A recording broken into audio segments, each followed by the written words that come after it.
heb tijdens corona natuurlijk iedereen wat minder muziek gemaakt. Toen ben ik een jazzopleiding gaan doen. Was superleuk. We hebben wat jazzdingetjes gedaan. Zitten in een combo samen. Die vond ik wel tof trouwens. Ja, dat is ook wel heel lekker. Maar het ging toch ook wel weer kriebelen om zelf liedjes te schrijven. Dus we zijn weer los. De eerste 2 singles zijn nu uit en mijn debuutalbum komt eraan.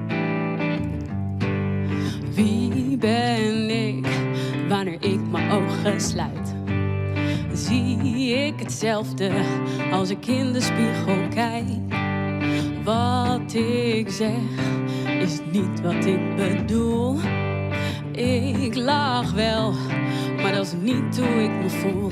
Ik zie het zo, in je moedertaal, ik in ieder geval in mijn moedertaal, kan ik me het best vertolken, zeg maar.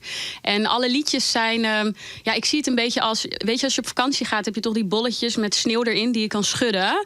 Ja, en elk liedje is ook een soort souvenirtje uit mijn leven, weet je. Het past uit een bepaalde periode in mijn leven en het helpt mij om dingen te verwerken, maar ook om dat je iets hebt waardoor je dan, als je naar luistert, kun je eraan terugdenken. Dus ook om positieve dingen een soort plekje te geven.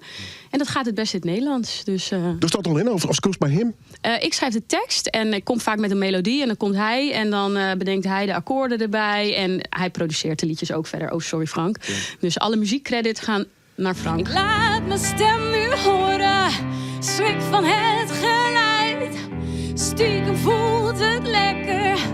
Dus ik zing luid over het leven, over feesten, over onrecht en verdriet, over nachten door gaan halen met je allerbeste vriend. Ik heet Marloes Pieksma, Frieser kan het niet. Mijn opa die komt uit Harlingen. Oude Zeun. Ja, mijn oma uit Groningen, dat dan wel. En ik ben opgegroeid in Houwelwijk. Ja.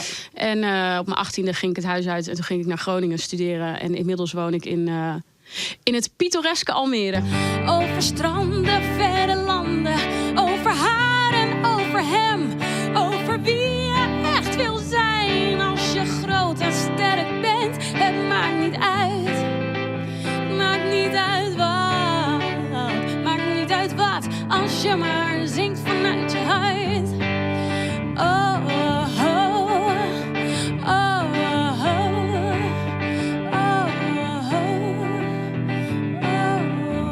Volg me op social media als je dat leuk vindt. Who's That Girl? En dan ga ik je op de hoogte houden.